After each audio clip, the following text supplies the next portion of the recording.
And how are you? Jake Hamilton, how are you? Nice Pleasure to meet you. Nice to see you. So I want to talk about the fact that some of the greatest filmmakers of all time have taken their stories into space. When you look at Stanley Kubrick and James Cameron and George Lucas and Alfonso Cuarón, what did you learn from maybe some past filmmakers who've done that? Because it's not an easy thing to do, that you looked and did what they did right and maybe some of the things they did wrong to learn from.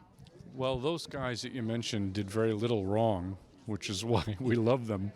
Far be it from me to tell you what they did wrong. Mostly I watched those movies with an eye towards what not to do, not because I wasn't blown away by them, but rather the opposite. I didn't want to repeat them and make a pale imitation.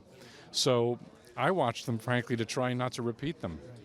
When you look at Astra and then obviously Lost City of Z, both very heavy when it comes to themes of fatherhood. I'm curious as to how much your own father or you being a father influenced the films that you made. Oh, hugely. I mean, I'm not estranged from my father. My father didn't wind up near Neptune, but that's not... Thank God. Thank God. But Or lost in the Amazon. yeah.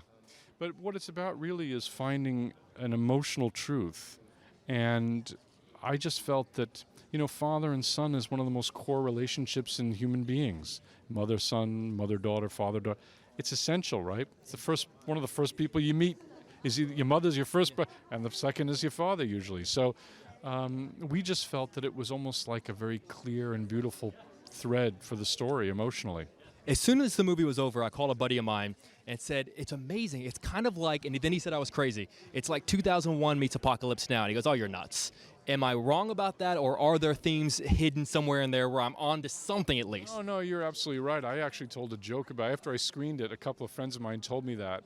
A lot of this wasn't conscious. And then when you make the film, it turns into what it's supposed to be.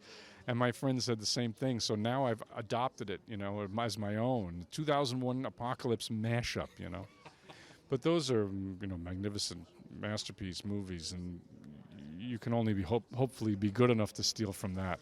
One of the things I loved about the movies is how much there is to read between the lines about the relationship between Brad and Tommy Lee Jones. There are a lot of lines in there that they say it very quickly and then move on, and you go back and you go, wait, what did you mean by that? Do you know more about their relationship just as a filmmaker than we see on the screen? You have to. The old adage, which I think is attributed to Ernest Hemingway, although I don't know if he didn't invent this idea, but the whole iceberg. And then if you show only the tip, the mystery allows us to picture the rest. But I have to come up with it. I have to understand it, even if you don't have to. Yeah.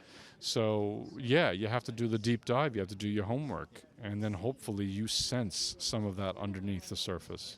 Fair enough. An honor, sir. The movie's a masterpiece. Thank you so much. Thank you so much for your time. I appreciate it. Thank you.